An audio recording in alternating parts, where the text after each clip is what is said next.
그리스 로마 신화의 에오스라는 새벽의 여신은 인간인 티토노스와 사랑에 빠져 모든 신의 아버지인 제우스에게 자신의 연인에게 영생을 달라고 간청했고 마침내 소원을 이루게 됩니다. 그러나 실수로 영원한 젊음이 아닌 영생만을 원했기에 연인인 티토노스는 결국 늙어버린 육체를 가지고 절대 죽지 않는 지옥 아닌 지옥에 갇혀버리고 맙니다. 21세기 현재 인류도 비록 의학의 눈부신 발전으로 과거에 비해 수명은 많이 늘어났으나 유병장수란 말처럼 노화로 인한 질병을 필연적으로 겪을 수밖에 없는 현실에 놓여 있습니다. 과연 현대의학과 생명공학은 노화의 비밀을 풀어서 세월을 멈추고 인류에게 영원한 삶을 안겨줄까요? 안녕하십니까, 아제노드입니다. 오늘도 투디님 나와 계십니다. 예, 안녕하십니까. 저도 마찬가지지만 많은 분들이 새해가 밝아오면 항상 다짐하는 것 중 하나가 건강 관련 목표인데요. 예. 금연이나 금주, 다이어트 등도 다 이 범주에 들어가잖아요. 그렇습니다. 이 건강은 만국 공통 남녀노소 거의 매년 새해 소망 1순위 후보 아니겠습니까? 그렇죠. 이와 함께 인류의 수명도 불과 1세기 전에 비하면 굉장히 빠르게 연장되고 있으면서 또 더 나아가 만병통치나 영원한 젊음은 여러 신화나 전설을 넘어서 서서히 현대 의학기술 분야의 현실적인 목표가 되어가고 있습니다. 신화나 전설 이야기 해주셔서 말인데 기록상 거의 5,000년 전에 쓰여진 길가메시 서사시 있지 않습니까? 예. 그거부터 시작해서 고대 중국 진나라 진시 황제의 일화라든지 예. 전설 속에 나오는 젊음의 셈 이야기까지 보면 영생과 영원한 젊음 같은 썰들은 그저 인간의 비틀린 욕망과 어리석음의 교훈적 풍자가 많았던 것 같아요. 그건 그렇죠. 조금 다른 이야기이긴 하지만 마이클 베이의 영화 아일랜드만 봐도 네. 복제 인간이 권력자나 재벌들의 신체를 대체하기 위해 제작되는 모습이 나오지 않습니까? 그렇죠. 이런 것 보면은 인간의 영생에 대한 집착은 여러 매체에서 대체적으로 이제 부정적으로 나옵니다. 그렇죠. 복제양이 처음 등장했을 때도 떠들썩하긴 했죠. 인간 윤리 문제까지 나오고 말이죠. 맞습니다. 그러나 다 떠나서 현대까지 저런 영생에 관한 이야기가 전해진다는 거는 그만큼 오랜 세월 동안 불멸의 삶이 인류의 꿈이기도 했다는 증거 아니겠습니까? 그렇겠죠. 특히 오늘날 실리콘밸리의 돈 많은 갑부들이 여기에 관심이 매우 많습니다. 그렇습니까? 예. 구글의 창립자 세르게이 브린은 이것을 죽음 치료, 죽음을 치료한답니다. 죽음 치료라고 명명했다고 하는데요. 이에 구글의 자회사 캘리코는 에브비라는 제약회사와 손잡고 현재 노화 극복을 위한 연구를 진행하고 있습니다. 벌써 저런 연구를 시작하고 있군요. 그렇죠. 당연하죠. 실리콘밸리가 어떤 곳인데. 오라클의 CEO 레리 앨리스는 죽음을 받아들이는 태도가 자기는 도저히 이해할 수 없다고 할 정도였고 실리콘밸리는 아니지만 로보캅을 감독한 영화 감독 폴 버웬 있지 않습니까? 원초적 본능 감독이죠. 예. 그분은 이런 말도 하셨어요. 죽음은 자연의 잘못된 기능 장애라고 본다. 이렇게 말할 정도로 영생에 대한 집착이 강하십니다. 또 지난 일론 머스크 얘기할 때 소개해드렸던 페이팔 있지 않습니까? 기억납니다. 테슬라 전에 일론 머스크가 창립한 인터넷 간편 결제 회사 아닙니까? 예, 맞습니다. 그곳의 공동 창업자 피터 릴이라는 사람도 인간은 최소 120살은 살아야 한다고 이렇게 말했다고 합니다. 지금 영생 이야기 하는데 저건 좀 소박한 바램처럼 들리는데요. 듣다 보니 좀 그렇긴 하네요. 아무튼 이렇게 많은 실리콘 갑부들이 이제는 죽음과 노화를 순순히 받아들이지 않고 금단의 영역에 진출하고 있습니다. 더 많은 기업들도 여기에 뛰어들 가능성이 많다고 보고요. 성공 여부를 떠나서 개인적으로는 어떤 쪽으로 이 연구가 진행되고 있는지 저도 매우 궁금합니다. 근데 제가 요즘 게임 사이버펑크 2077을 하고 있는데 예, 망게임.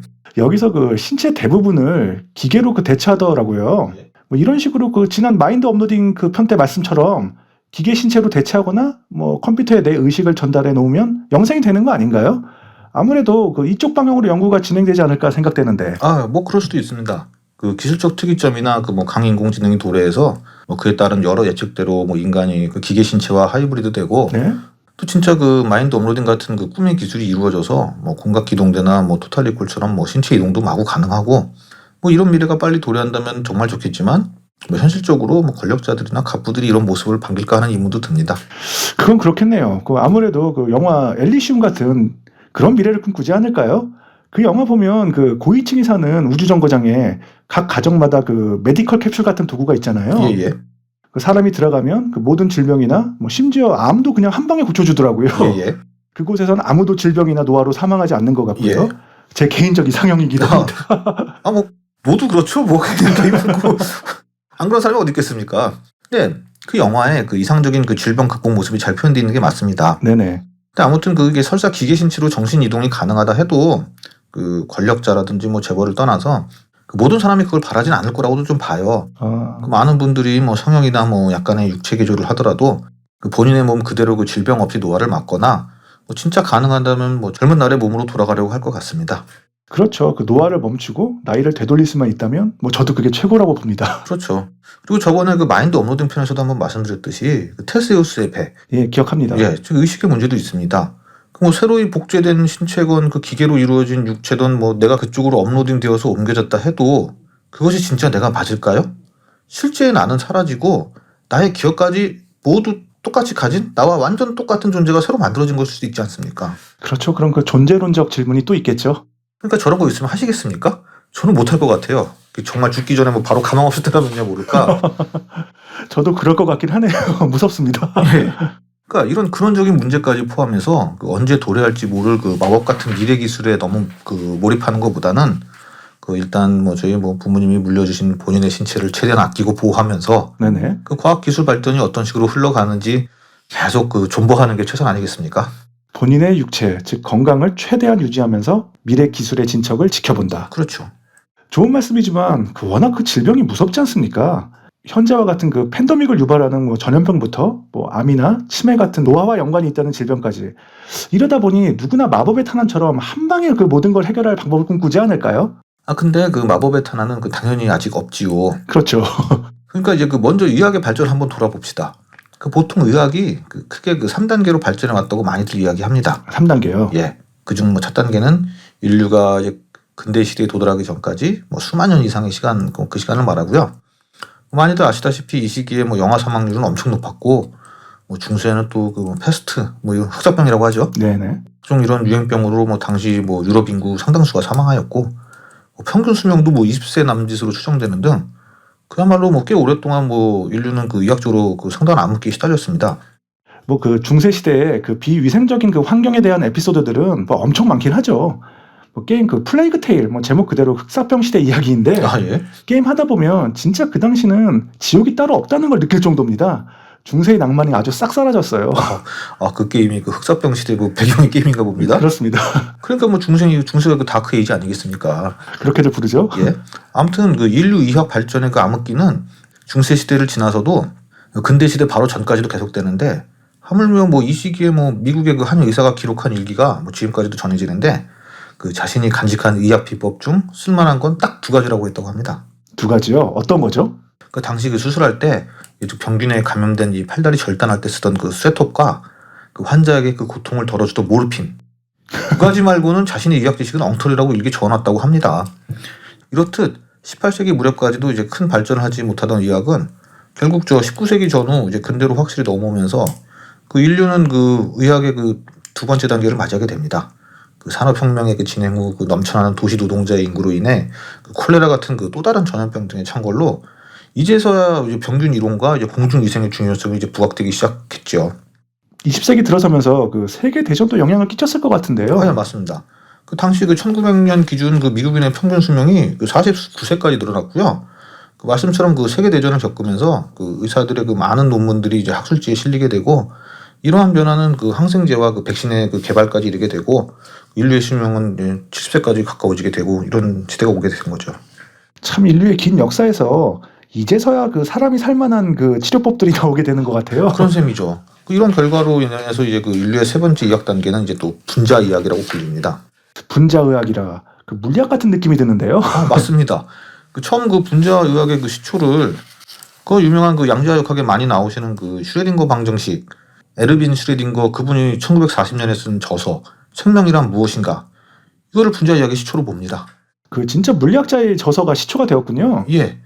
그 책에서는 그 모든 생명은 그 일종의 그 암호체계에 기초하고 있으며 그 기본 단위는 분자이다. 이 분자를 찾으면 생명의 비밀도 풀릴 것이다 라고 말이죠. 이거 하면 뭐가 떠오르십니까? 유전자 아닙니까? 그렇죠. 그러니까 이 아이디에 영감을 받은 물리학자 프랜시스 크릭과 유전학자 제임스 왓슨이 팀을 꾸려 1953년 DNA의 나선 구조를 밝히게 됩니다. 인간의 지도라고 하지 않습니까? 그렇죠. 이후 더 빠르게 발전해 그 의학사의 그 기념비라 불리우는 그 인간 게놈 프로젝트까지 도달해서 2003년에 완료되게 되죠. 진짜 그 숨가쁜 여정이네요. 예, 분자의학의 발전이 이제 결국 오늘날 유전자 치료까지 이어지는 거 아닙니까? 그렇습니다. 이게 전부는 아니지만 결국 여기서 이어지는 유전자 이야기, 노화의 비밀이나 각종 불치병 완치의 핵심 중에 하나죠. 그 말씀 듣다 보니 그 인류의 오랜 생존 기간에 의미 있는 그 발전 기간은 고작 1세기 전후인 것 같아요. 어떻게 보면 그렇습니다. 그게 핵심이죠. 그러니까 의학이라는 거는 뭐 물론 인간하고 이제 오랜 기간 동안 같이 있어 왔지만 그렇죠. 결국 이제 그 눈에 띄는 성과를 거둔 것은 이제 근세기에 이르러서고 특히 다른 분야의 그 과학기술 발전과도 이제 같이 간다는 거죠. 컴퓨터나 그 반도체 등 정보화기기 발전처럼 의학도 갑자기 확 발전한 느낌이 좀 있네요. 예, 그렇죠. 그러니까 저희가 자주 언급하는 그 기술적 특이점도 이 컴퓨터 발전이나 이 정보화기기 발전 속도가 기하급수적으로 늘어나면 그 어느 시기에 엄청난 도약이 가능하다는 전제로 예측하듯이 의학이나 그 생명공학도 비슷한 길을 걷고 있고 언젠가는 뭐 인간의 예측을 넘어서는 뭐 그런 날이 올 수 있지 않겠습니까? 지난 2021년 7월 싱크론이라는 소규모 신경기술 스타트업이 FDA 규제 승인을 받아 인간 지원자에게 뇌 이식을 테스트하기 시작했습니다. 이후 이 회사는 일론 머스크의 막대한 투자를 받고 있던 뉴럴링크사의 라이벌로 떠올랐는데요. 과연 싱크론은 어떤 회사이길래 뉴럴링크사보다 뇌 임플란트의 인체 테스트를 빨리 승인받을 수 있었으며 두 회사의 기술적 차이는 무엇일까요? 안녕하십니까? 아제노드입니다. 오늘도 투디님 모셨습니다. 예, 안녕하십니까? 자, 이거 일단 그 뉴럴링크는 저희가 그 지난 그 완전 몰입 가상현실 편에서 간단히 언급해드린 적이 있는데요. 그 앨런 머스크가 인수 화제가 된 그 뇌 컴퓨터 인터페이스, 뭐 즉 BCI 관련 회사죠. 예, 그렇습니다.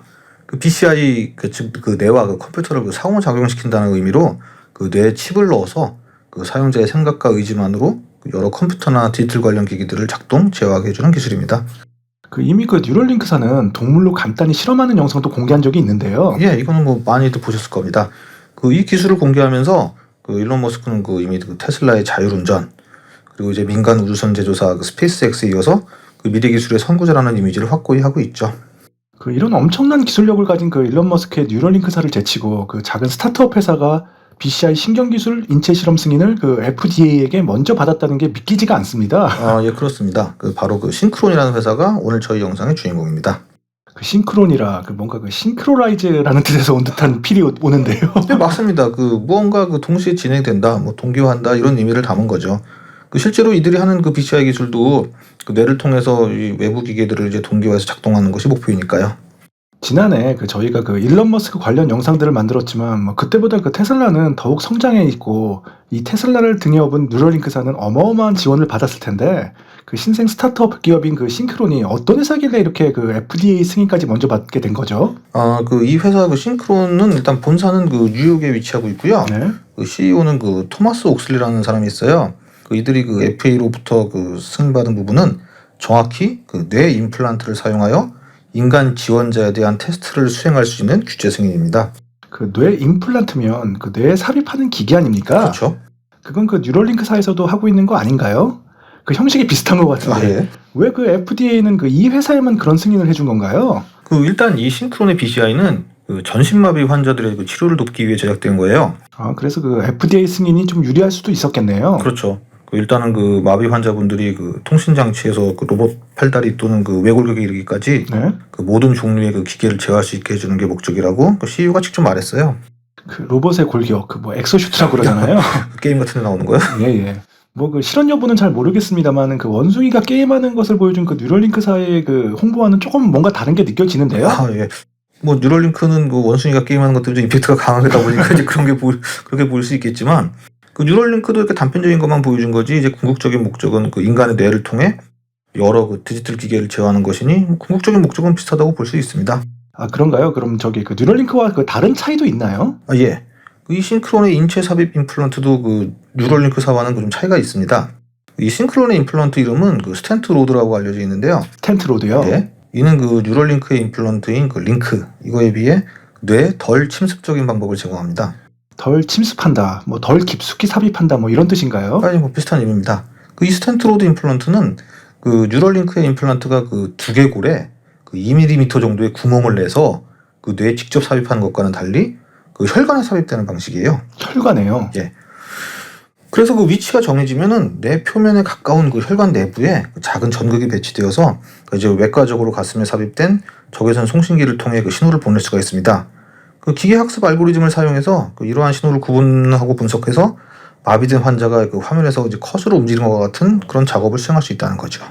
아, 가슴에까지 그 송신기를 삽입한다. 그 뇌는 그렇다 쳐도 이건 뭐 그 뉴럴링크보다 더 복잡한 거 아닙니까? 뭐 뇌 삽입하는 건 안 무섭습니까? 비슷비슷하지. 오히려 이제 이거는 그 뇌 근처에 구멍을 내는 것이 아니라 그 임플란트 이 스텐트 로드는 그 목 밑부분의 혈관을 통해 이식될 만큼 뭐 충분히 작아요. 그런 다음 이 장치는 뇌의 혈관을 향해 이동됩니다. 그 심혈관 질환 있으면은 스텐트 삽입하지 않습니까? 아, 그런 거랑 비슷한 예, 원리네요. 그거 생각하면 그렇게 무서운 것도 아니죠. 아, 충분히 그 작아서 혈관에 주입이 가능하니 그 뇌와 가장 가까운 혈관 쪽에 삽입이 가능하다는 말씀이시군요. 그렇죠. 그럼 그 진짜 뉴럴링크보다는 조금이나마 안전하다는 느낌도 드네요. 네, 그렇습니다. 그 말씀하신 이제 또 가슴 쪽 그 적외선 송신 기능을 하는 그 두 번째 임플란트도 그 동일한 방식으로 이제 안전하게 그 삽입될 걸로 추정되고 있습니다. 아, 그냥 그 SF에서 나오는 아직 먼 기술인 줄 아, 예. 알았는데 신생 기업에서 그 FDA 그 임상 테스트 허가까지 받은 것을 보면 그닥 멀지 않은 시일에 그 등장해서 그 몸이 불편한 분들에게 큰 희망을 줄 수도 있을 것 같아요. 예. 그 전술한 그 싱크론의 그 토마스 옥슬리 그 최고 경영자도 이 전신마비 치료를 위해 그 영구적으로 이식된 그 BCA에 대한 그 최초의 상업적 승인을 향한 그 길로 가고 있고요. 네. 그 미국 임상에 그 6명의 환자를 그 등록할 계획이고 그 FDA 승인 제품은 이제 뭐 빠르면 3년에서 5년 내에 그 시장에 출시될 수 있을 거라고 말했다고 합니다. 아, 그 진짜 그 미래가 가까이 오는 것 같은데요. 그렇죠. 자, 그 이런 신생 기업인 싱크론이 뭐 이 정도 성과를 내고 있는데 그 머스크의 그 뉴럴링크사는 뭐 하고 있는 건가요? 아, 예. 그 일단 그 머스크와 그 뉴럴링크를 그 공동 창업했던 그 맥스 호닥이라는 분이 계세요. 아, 맥스 호닥이요. 예. 근데 이분이 작년에 뉴럴링크사를 퇴사했는데 이분이 지금 현재 이 싱크론에 투자하고 이 자문위원회에 합류했다고 합니다. 뭐 얼마나 투자했는지는 뭐 말하지 않았지만 뭐 아무튼 충격적인 뉴스죠. 아, 공동창업자가 그 회사를 나가고 라이벌 신생 회사에 자문하고 투자한다. 이거 그 뉴럴링크사가 위험한 거 아닌가요? 뭐 물론 그 뉴럴링크를 뭐 되게 디스하거나 이제 비하하는 언급은 이제 절대 하지 않고 있고 이것에 대해 그 확대 해석되는 것도 이제 경계했다고 합니다. 그리고 뉴럴링크를 나온 것도 그 이제 본인이 좀 다른 일을 하고 싶어서고 그 머스크에 대한 존중심도 여전하다고 말했습니다. 그 심지어 그 뉴럴링크 주식도 아직 뭐 팔지 않았다고 하고요. 뭐 이렇게 설립자가 본 회사를 그만두고 그 라이벌 회사에 투자하거나 하는 일은 뭐 드문 일이지만 뭐 이쪽 세계에서는 아예 없는 일도 아니죠. 아니 그 뉴럴링크사에 그 불만도 없고 주식도 다 가지고 있으면서 왜 라이벌 회사에 투자까지 하는지 모르겠네요. 일단 뭐 본인 말에 의하면은 그 두개골에 이제 구멍을 뚫어 그 장치를 이식하는 그 뉴럴링크와 달리 그 싱크론은 그 방식이 다르지 않습니까? 혈관을 통한다고 그러셨잖아요. 예, 혈관을 통해 그 장치를 이식하는 게 매우 우아한 아이디어다라고 이제 말했다고 해요.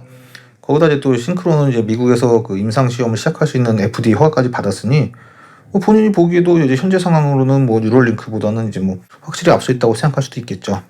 역시 그 본인이 설립한 회사보다 앞선다고 판단하면 그 라이벌에도 과감히 배팅하는 게 예. 역시 뭐 첨단 기술을 연구하는 사람들은 뭔가 다른 것 같긴 한데요. 예. 전 자존심 상해서 내가 만든 게 최고라고 빡빡 우길 것 같은데. 아, 뭐 돈 낼 것 같으면 자존심이 뭐가 어디 있습니까? 뭐 일단 이 싱크론이라는 회사가 그 주목을 받고 그 투자를 집중적으로 받은 게 오래 안 돼서 그렇지 이쪽으로는 그 생각보다 오래 연구를 한 회사인 것 같아요. 그 말씀드린 그 전 뉴럴링크 창립자 맥스 호닥도 이제 그걸 강조했다고 합니다.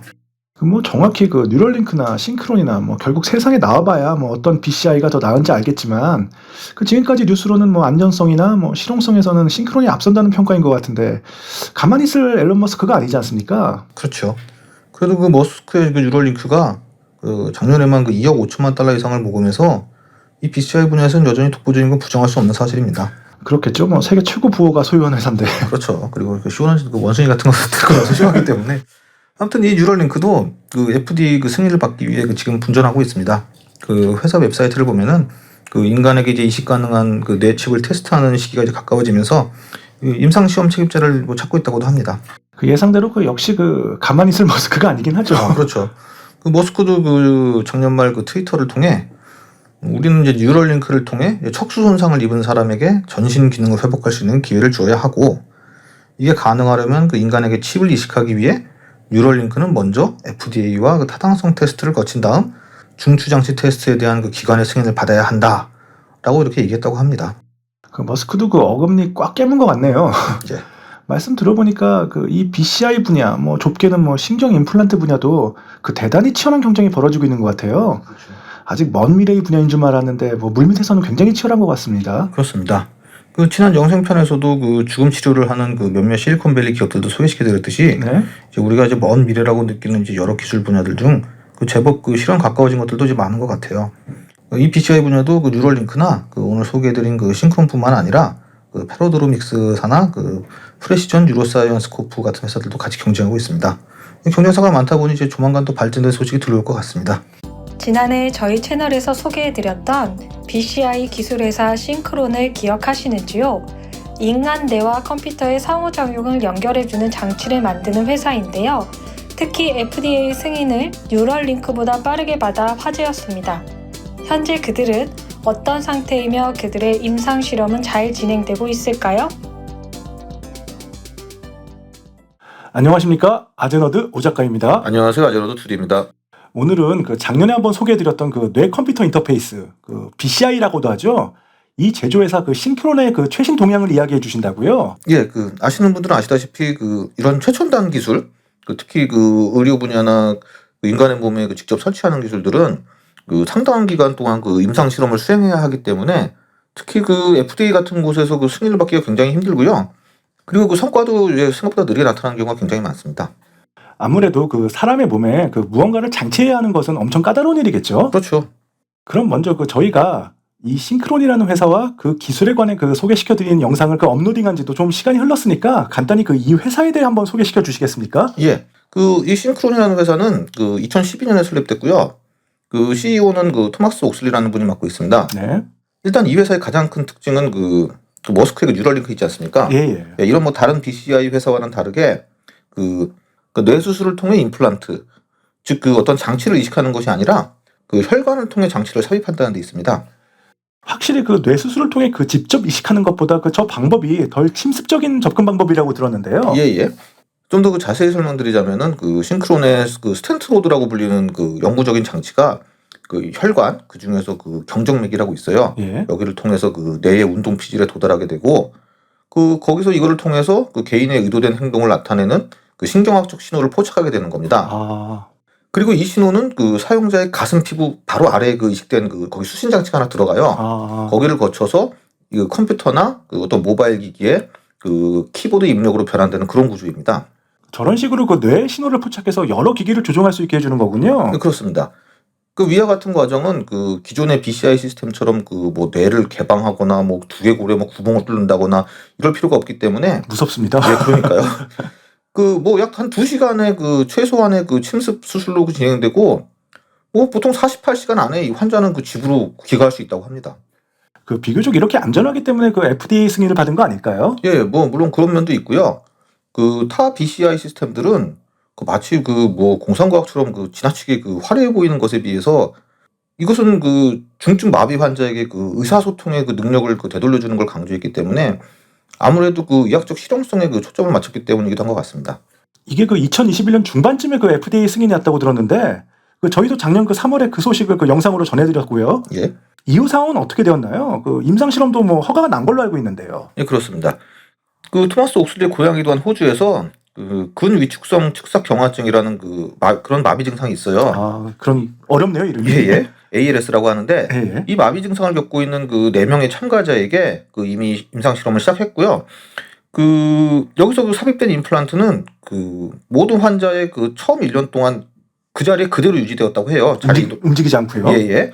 그리고 이 뭐 특별한 장애나 뭐 사망으로 이어진다는 이런 뭐 끔찍한 부작용을 일으키지 않았다고 하고요. 그리고 그 전반적으로 그 참가자들은 그 예측 텍스트 기술의 도움 없이 분당 최소 14자의 그 타이핑 속도가 나오고 또한 그 시스템을 통한 그 커서, 그 화면 커서 있지 않습니까? 네. 커서 클릭 제어에서 90% 이상의 그 정확도를 달성했다고 합니다. 그 오스트랄리아, 그 호주에서는 이미 그 유의미한 결과가 나오고 있었네요. 예.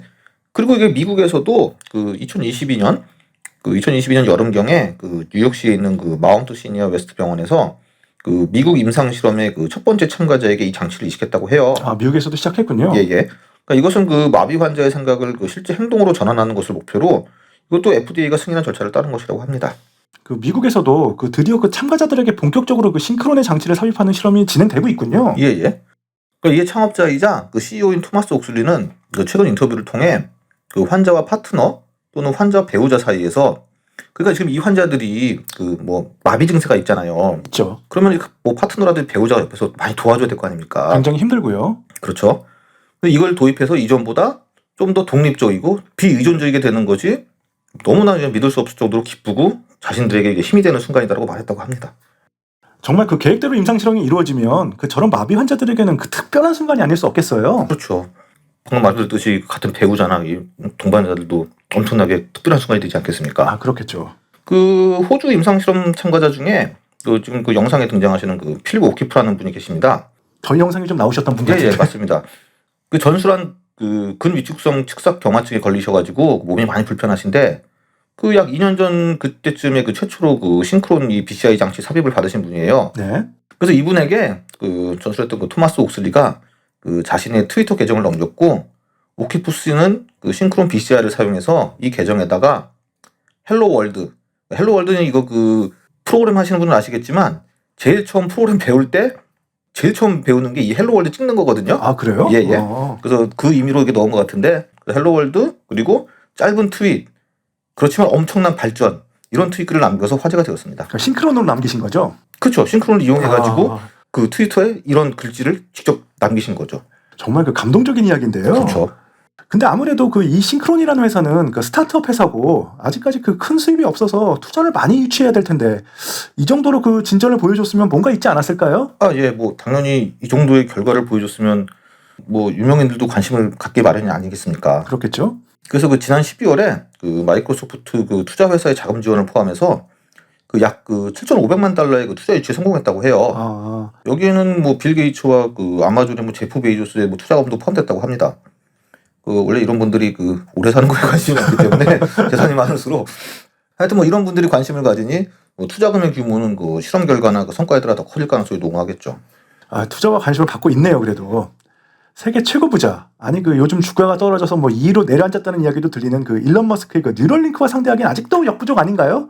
그 요즘 그 뉴럴링크의 상황은 어떤가요? 아, 그 지난해 8월경에 그 뉴럴링크가 이 싱크론에 그 잠재적인 투자를 위해 접근했었다는 기사가 나왔습니다. 뉴럴링크가 싱크로네요. 예, 예. 아, 혹시 인수하려는 거 아닌가요? 아, 뭐 그거는 뭐 확실히 알 수 없지만 그 당시 그 로이터 기사에 따르면은 그 머스크는 그 싱크론의 그 토마스 옥슬리에게 연락해서 그 잠재적인 거래에 대해서 논의를 했다고 해요. CEO한테요? 예, 예.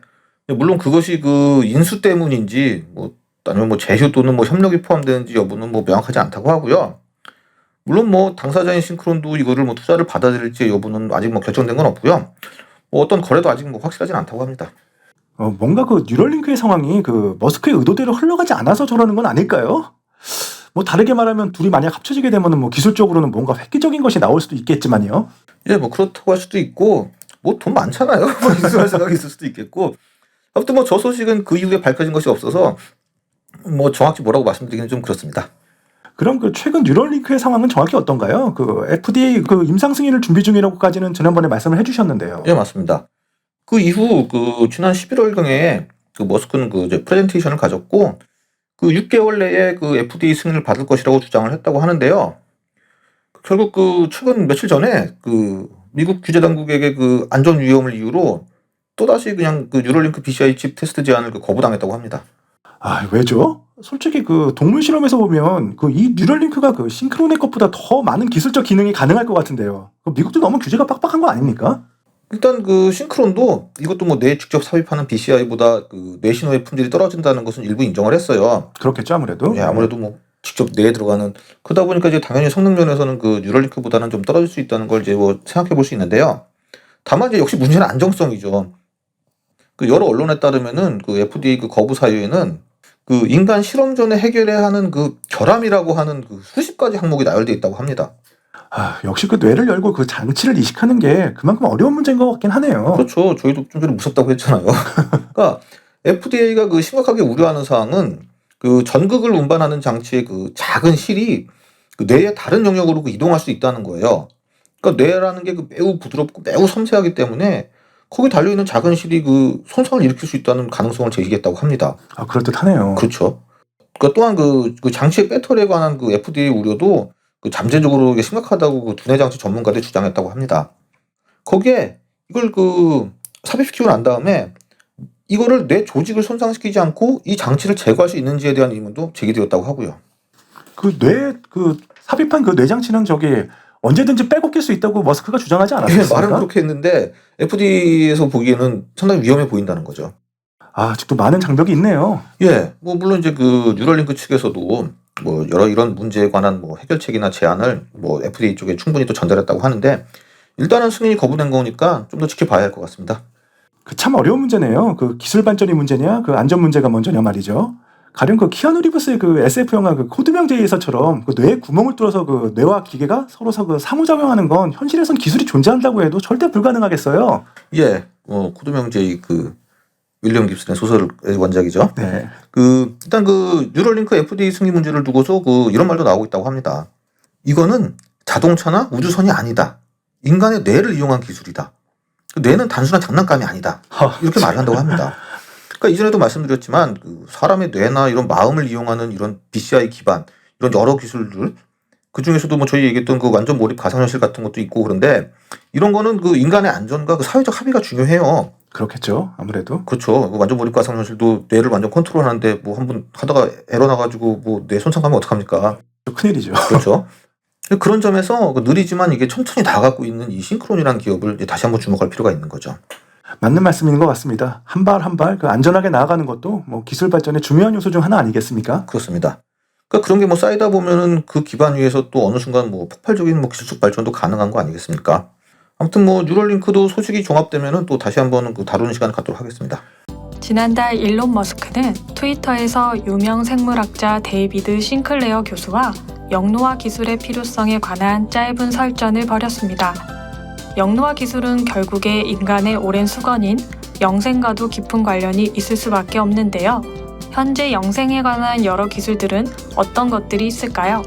2030년에 과연 실현 가능할까요? 안녕하십니까? 아제노드 오 작가입니다. 안녕하세요. 아제노드 두디입니다. 최근까지 계속 우주에 관한 이야기를 나눠봤는데요. 오늘은 간만에 특이점에 관한 이야기를 해주신다고요? 네, 그렇습니다. 그 간만에 그 특이점 분야의 그 유명인 우리 레이 커즈와일께서 오랜만에 나오셨네요. 예. 어떤 이야기를 하셨길래 그런 거죠? 그 특이점에 관한 그 여러 이야기를 했는데 참 과감하게도 그 2030년에 영생 즉 그 인간이 영원히 사는 것이 가능하다는 그런 충격적인 말씀을 하셨습니다. 영생이요. 예. 근데 이 이야기는 레이 커즈와일이 가장 유명한 본인의 저서 특이점에 온다에서 한번 말씀하신 내용 아닌가요? 예. 이게 왜 갑자기 화제가 된 거죠? 예, 맞습니다. 저희도 여러 번 얘기했었습니다. 그렇지만 그 특이점이 온다 발행일은 2005년 아닙니까? 그렇죠. 그리고 이제 지금 2023년이고 즉 벌써 책 출간한 지도 이제 18년이 지났는데 2030년이 이제 고작 7년밖에 안 남았는데 영생이 가능하다는 주장을 하신다는 것이 중요한 거 아니겠습니까? 그렇긴 하네요. 저희 같은 일반인 관점으로 볼 때 7년 후 영생이 가능하다는 주장은 아무리 기술이 빨리 발전하고 있는 중이라고 해도 요원하게 느껴지긴 하는데요. 2005년이야 25년 후 일이니까 그럴 수 있다고 생각하겠지만요. 그렇죠. 원래 저희 옛날에도 80년대 영화나 보면 20년 뒤만 돼도 막 우주선 날아다닐 것 같지만 그렇지 않잖아요. 그렇죠. 그러니까 그 당시에 이제 25년과 이제 지금은 많이 다르지만 아무튼 아직도 여러 질병으로 고생하시는 분들이 많은데 어떻게 보면 정말 터무니없는 소리로 들리기도 하죠. 근데 레이 커즈와일이 2005년 저서 특이점에 온다에선 영생을 2030년에 어떻게 구현한다고 저술했었나요? 그 당시에도 역시 나노봇의 활용을 영생과 안티에이징 핵심으로 이야기를 했습니다. 아, 나노봇이요? 예. 인간의 세포 수준에서 우리 몸을 수리하기 위해 보내지는 아주 미세한 나노봇이 우리 인체에서 지속적인 작업을 하면서 우리 몸의 질병을 퇴치하고 노화를 전환하는 지점까지 성장할 것이라고 말했습니다. 심지어 이러한 나노 기술을 통해 사람들이 날씬하고 활력을 유지하면서 원하는 것은 먹고 싶은 거 무엇이든지 먹을 수 있게 될 것이라고 주장을 했고요. 어떻게 말이죠? 그러니까 이게 소화관과 혈류에 있는 나노봇이 우리에게 필요한 정확한 영양소를 지능적으로 추출을 해요. 그 다음에 개인 무슨 로컬 영양 네트워크를 통해 와이파이 같은 걸 통해서 네. 필요한 추가 영양소와 보충제를 요청을 하고 우리가 먹는 각종 정크푸드 같은 것은 이 나노봇이 소화기관에서 그 분해하기 전에 제거를 해버립니다. 이러면은 당연히 다이어트뿐만 아니라 우리가 섭취하는 음식의 그 유해 성분도 다 예방할 수 있으니까 이와 관련된 그 여러 질병들도 예방할 수 있다는 얘기죠. 진짜 그 다시 들어도 꿈만 같은 소리인데 예. 이 주장을 올해 2023년에 그대로 다시 하신 거죠? 그렇습니다. 저 주장을 그대로 다시 재확인한 거죠. 인공지능 분야야 뭐 알파고나 뭐 챗 GPT 등의 등장으로 뭐 그 시대보다 크게 발전한 것은 피부로 느끼는데 정말 그 영생과 그것에 관련된 그 나노봇의 발전은 아직도 실감이 잘 안 납니다. 예. 이게 사실 그 아직 그 나노봇의 큰 성과가 이제 발표된 것이 이제 별로 많지 않다 보니까 이제 그렇게 생각할 수 있는데 하지만 그 실제로 그 의료 엔지니어들은 그 현재 여러 불치병과 싸우는 그 나노봇에 대한 그 엄청난 연구를 하고 있고 그 이와 관련해서 그 뭐 피터 틸이라든지 그 제프 베이조스 그 아마존 그 CEO요. 네. 뭐 이런 사람들을 포함한 그 실리콘밸리의 그 억만장자들이 이 커즈와일의 예측에 그 많은 공감을 하면서 그 이런 영생 관련 기술에 엄청나게 그 투자 중이라고 하니 뭐 한번 뭐 기대해 볼 만하지 않겠습니까? 그렇군요. 일단 알겠습니다. 그런데 그 제가 좀 잘못 알고 있나요? 그 영생이라든지 뭐 영노화 같은 것들 그 2045년에 그 특이점이 실제로 온 후에 그 초지능이 탄생해서 마인드 업로딩이나 슈퍼 그 나노로봇 등이 개발된 후 그 다음에 이루어지는 거 아닌가요? 아닙니다. 그렇게 오해하실 수가 있는데 그 커즈와일은 그 잠재적으로 그 2045년 그 특이점으로 가는 길에 그 중요한 단계 중 하나는 불멸의 개념이라고 계속 주장을 해왔어요. 그러니까 특이점이 나오고 불멸이 아니라 가는 길에 불멸이 나온다는 겁니다. 그 몇 번 말씀드렸듯이 그 커즈와일은 그 특이점 이전에 그 GNR 혁명이 이루어져야 한다고 말해왔거든요. 즉 유전학 기술, 나노 기술, 로봇 기술의 그 혁명적 발전이 이루어져야 그 특이점이 올 수 있다고요. 그래서 그 영생과 안티에이징은 반드시 그 특이점이 오기 전에 이 GNR 혁명으로 이룩할 수 있다고 하는 거죠. 그래서 그 2030년경 그 영생이 가능하다고 지속적으로 주장하고 계시는 거군요. 그렇죠. 그러니까 실현 여부를 떠나서 이 불멸에 관한 주장은 사실 일관된 겁니다. 좋습니다. 그 레이 커즈와일의 그 불멸, 영생의 주장은 일단 알겠고요. 그럼 그 이런 그 나노봇의 발전 말고 그 다른 방식의 불멸의 방법은 없나요? 저는 아무리 들어도 그 나노로봇이 저 정도로 우리 인간의 그 불멸을 지켜줄 거라는 생각이 잘 안 들거든요.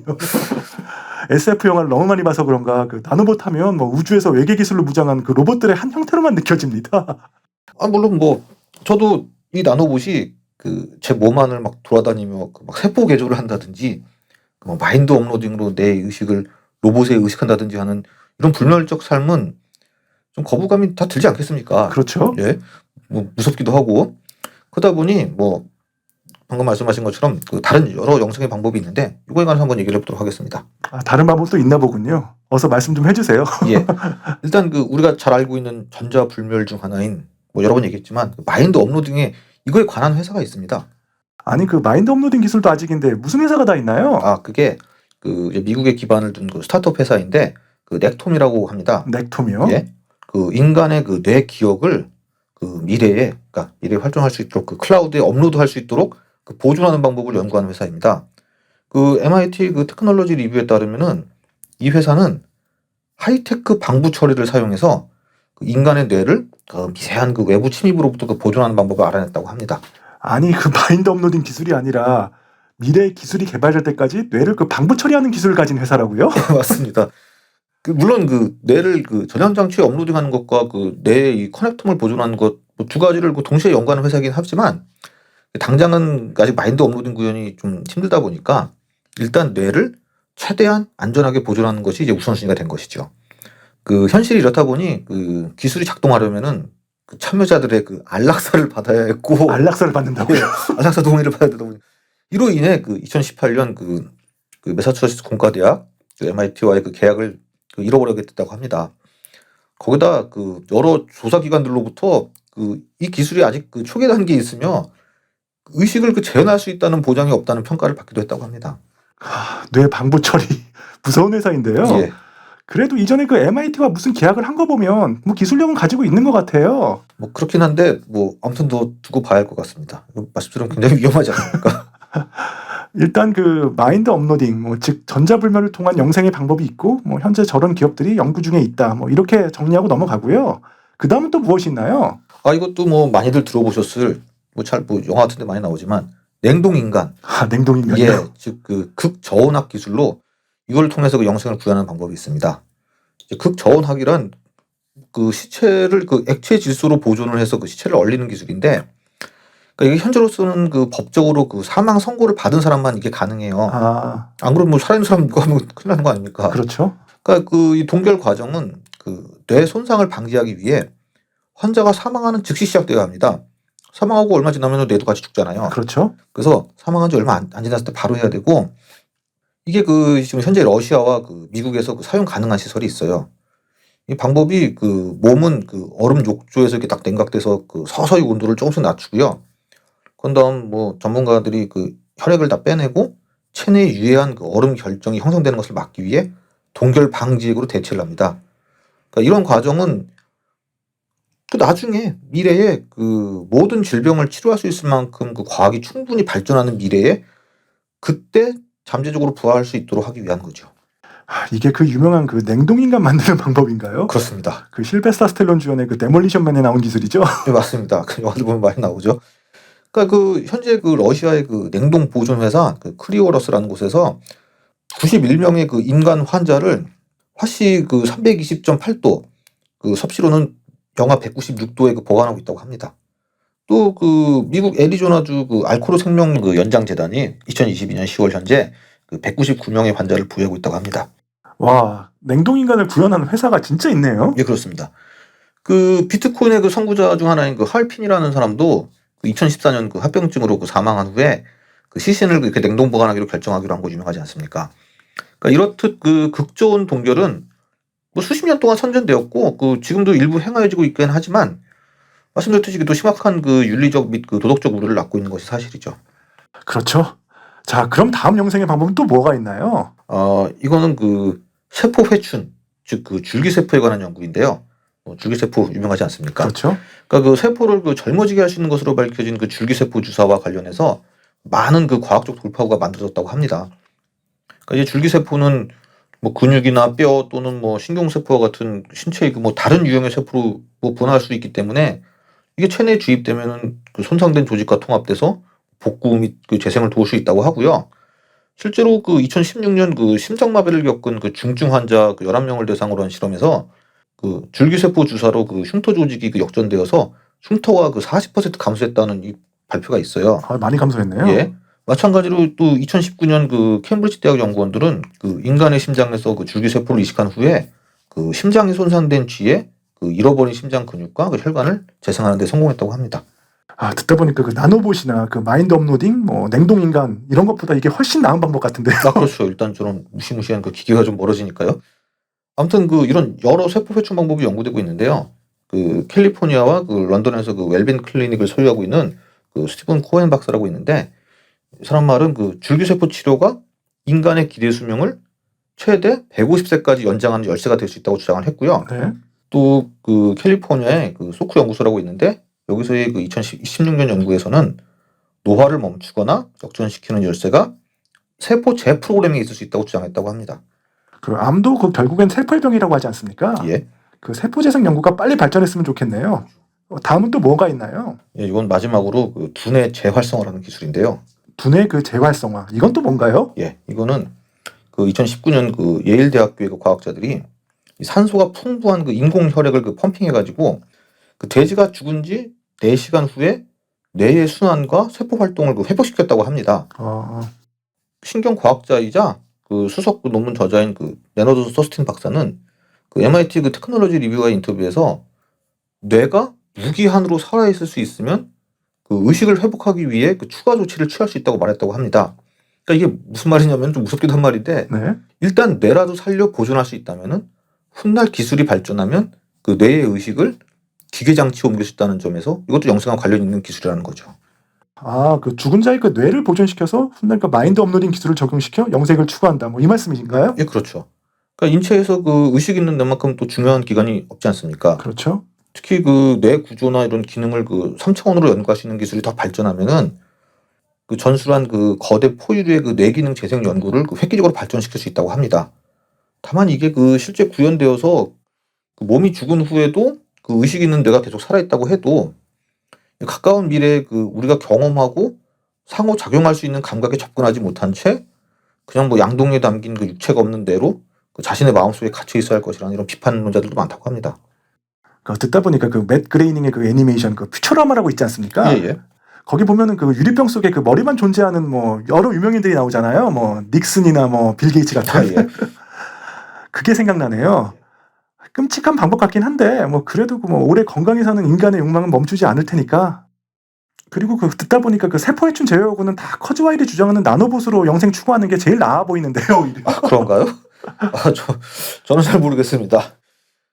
근데 여기 그 방금 그 퓨처라마 말씀하셨는데 예. 여기 방금 그 유리병 속의 인물, 그러니까 앞에서 얘기했던 그 양동이에 담긴 육체가 없는데 이게 그 통 속의 내라고 하는 건데요. 네네. 이게 좀 생각이 나는데 다음에 기회 되면 그거 준비하도록 하겠습니다. 예, 통 속의 내 기대하겠습니다. 오늘은 그 미래학자이자 전 구글 엔지니어인 그 레이 커즈와일이 주장하는 2030년 불면에 관한 이야기와 이를 뒷받침하는 다른 영생의 기술에 관해 한번 알아봤습니다. 좋아요와 구독 꼭 잊지 마시고요. 저희는 다음 시간에 찾아뵙겠습니다. 지금까지 아제너드였습니다. 시청해주셔서 감사합니다. 감사합니다. 자, 영상 유익하게 감상하셨는지요? 다음 시간에 더 재미있고 유익한 영상으로 찾아뵐 것을 약속드리며 좋아요와 구독 부탁드리겠습니다. 지금까지 아제너드였습니다. 편안한 일상 되세요.